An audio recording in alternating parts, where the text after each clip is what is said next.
సమావేశాన్ని ఏర్పాటు చేసిన డిఎస్ఎఫ్ఐ జాతీయ అధ్యక్షుడు వివేక్ గారికి ప్రత్యేక కృతజ్ఞతలు. అలాగే స్టేజ్ని అలంకరించిన నాతోటి సహచరులు నిరుద్యోగ జేఏసీ నాయకులందరికీ కూడా ప్రత్యేకమైన కృతజ్ఞతలు తెలియజేస్తూ, ఈరోజు ఈ సమావేశం పెట్టడానికి ప్రధాన కారణం మేము చేసిన తప్పే. ఆ రోజు ఓటేసిన పాపానికి ఈరోజు 20 రోజుల మించి నడి రోడ్లపైన స్టేషన్ల చుట్టూ తిరుగుతూ ఉన్నాం. ఏ సిద్ధాంతాలతోటైతే కాంగ్రెస్ పార్టీ అహింస అనే సిద్ధాంతంతో స్థాపించబడిందో ఈరోజు తెలంగాణలో అహింసనే రాజ్యమేలుతున్నట్టుంది. ఎందుకంటే లాఠీ దెబ్బలు, లాఠీ ఛార్జీలు అంటే కాంగ్రెస్ పార్టీ సిద్ధాంతాలనే మూలాలని కూడా మర్చిపోతున్నారు. నేను నిన్ననే ఒక పేపర్లో చూసిన, 1948లో కాంగ్రెస్ పార్టీని స్వతంత్రం వచ్చిన తర్వాత గాంధీజీ రద్దు చేద్దామని చెప్పాడు. ఎందుకు రద్దు చేయలేదు అని ఈరోజు నేను బాధపడుతున్నాను. ఆయన ముందుగానే చెప్పాడు, ఎందుకంటే కాంగ్రెస్ పార్టీ ఇలా వస్తే నిరుద్యోగులపైన లాఠీ చార్జీలు చేసి, ధర్నాలు చేస్తుంటే అరెస్టులు చేసి కేసులు పెట్టమని చెప్తుందేమో అనే ఉద్దేశంతో గాంధీజీ గారు ముందు చూపుతోటే కాంగ్రెస్ పార్టీని రద్దు చేయాలని చెప్పారనమాట.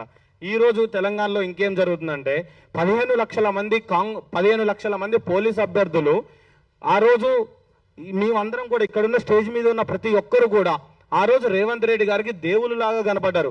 బస్సు యాత్రలు చేసేటప్పుడు కానీ, ధర్నాలు నిర్వహించేటప్పుడు కానీ వీళ్ళందరూ ఆ రోజు 30 లక్షలు ఇంటూ 3 ఓట్లు వేస్తే 90 లక్షల మంది ఓట్లు అవుతామని చెప్పారు.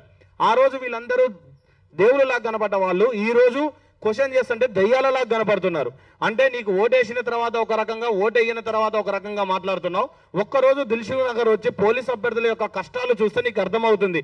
తల్లిదండ్రుల యొక్క పుస్తకాలు అమ్మి కోచింగ్ సెంటర్లలో కోచింగ్ తీసుకొని స్టడియాలలో వెన్నుముక అరిగేలాగా కూర్చొని జరుగుతున్న ఆ విద్యార్థులకు సమాధానం ఎవరు చెప్పాలి?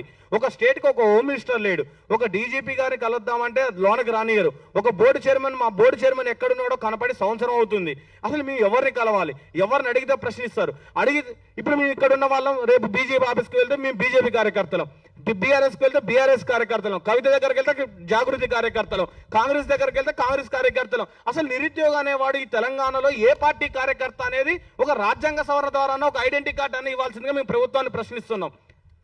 5 సంవత్సరాల అధికారం గాంధీ భవన్లో పల్లి బఠానీలు అమ్ముకొని మా యొక్క రక్తాన్ని మీరు ధర్నాలు చేసినప్పుడు మేము కొబ్బరి బోండాలు మా రక్తం కరిగించి మీకు శావాలు కప్పితే, ఈ రోజు మీకు అధికారం వచ్చిన తర్వాత మమ్మల్ని ఆ గాంధీ భవన్ మెట్లు కూడా ఎక్కనియట్లేదు.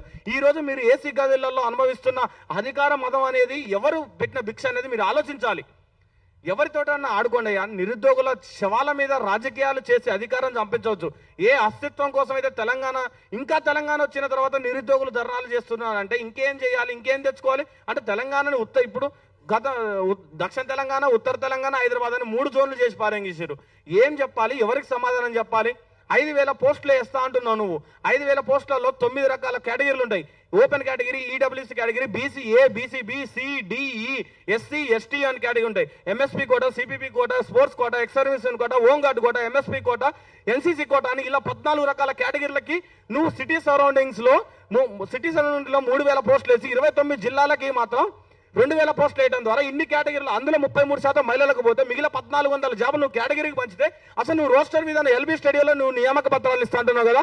మేము పోలీస్ అభ్యర్థులు అందరం కూడా ఎల్బీ స్టేడియంలో ఇస్తాం. నీకు గుండె ధైర్యం ఉంటే ఆ పోస్టులను నువ్వు మాకు పంచి చూపెట్టు. మా కేటగిరీకి ఒక్క పోస్ట్ వస్తుంది అని చూపెట్టు. తల్లిదండ్రులకు ఏం చెప్పాలి? నడు వంగేలాగా స్టడీ చైర్లో కూర్చొని చదువుతుంటే నువ్వు ఒక్క పోస్ట్ కూడా మా కులానికి రాకపోతే నీకేం చేయాలి? ఆ రోజేమో నీకు ఇదే బీసీ, ఎస్టీ పిల్లల తల్లిదండ్రుల కాళ్ళు మొక్కిన మేము నువ్వు 70,000 ఉద్యోగాలు, 60,000 ఉద్యోగాలు, 80,000 ఉద్యోగాలని వేలం పాట పాడుతుంటే మేము ఎవరిని అడగాలి? ఇచ్చిన వినతి పత్రాలు చిత్తు కాగితం లాగా చెత్త బుట్టలోకి వెళ్తుంటే మా యొక్క సమస్య పరిష్కార మార్గం ఎక్కడ దొరకాలి? ఎవరిని అడిగితే సమస్య పరిష్కార మార్గం దొరుకుతుంది? అర్ధాకలితోటి ఉంటున్నాం కదా. మేము గ్రామీణ ప్రాంతాల్లో వచ్చిన నీకు సిటీలో ఒక్క ఓటు రాలే.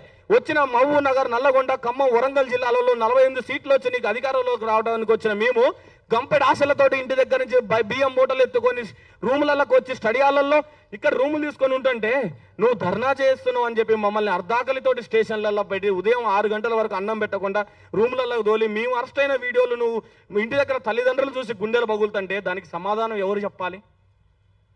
ఓటేసిన పాపానికి మమ్మల్ని కన్న తండ్రుల యొక్క కడుపు కోతను నువ్వు మిగిల్చడానికి చేస్తున్నావా ఈ ప్రయత్నం? ఏ పాపం చేశామని మేము స్టేషన్ల చుట్టూ చిప్పించే ప్రయత్నం చేస్తున్నావు? దయచేసి జీవో నెంబర్ 46 రద్దు చేయాలి.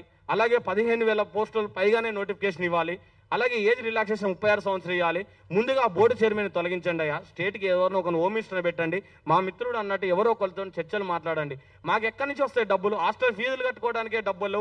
ఇలా 20 రోజుల నుంచి నరకయాతన పడుతూ తిరుగుతున్నాం. మా వర్షంలో కనీసం వర్షంలో తడుస్తూ మా ఇంద్రాన్నని గుంజకెళ్ళారు.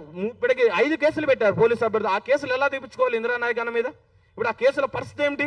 ఆయన ఉద్యోగాలు పనికి రావద్దా? మమ్మల్ని ఆ స్టేషన్లో లేచి ప్రెస్ మీట్లో పోకుండా ఇబ్బంది పెడుతుంటే దానికి కారణం ఎవరు? అధికారం ఎవరికైనా 5 సంవత్సరాలే ఉంటుంది. కానీ మనిషి చచ్చేంత వరకు ఓటు హక్కు అనేది ఉంటుంది. నీకు 5 సంవత్సరాల వరకు అధికారం వచ్చింది. ఆర్టికల్ 326 ప్రకారం మా ఓటు హక్కును మరలా నీ మీద ఎలా ప్రయోగించాలో మా అందరికి తెలిసిన విషయమే. దయచేసి we honourable request CM Revanth Reddy గారు, ఈ రోజు జరిగే డీజీపీ ఆఫీస్లో అఫీషియల్ మీటింగ్ జరుగుతుందని మా అందరికి తెలిసిన విషయమే. ఈ రోజు జరిగే అఫీషియల్ మీటింగ్లో ఐ రిక్వెస్టెడ్ సార్, తెలంగాణలో ఉన్న 15 లక్షల మంది గ్రామీణ ప్రాంత విద్యార్థుల పైన రిక్వెస్ట్ చేస్తున్నాం. దయచేసి మా యందు దయ ఉంచి ఆ మీటింగ్లో మంచి నిర్ణయం తీసుకొని మాకు మంచి శుభవార్త చెబుతున్నానని విజ్ఞప్తి చేస్తూ thank you sir. Naveen Patnaik గారిని మాట్లాడాల్సిందిగా కోరుతున్నాను.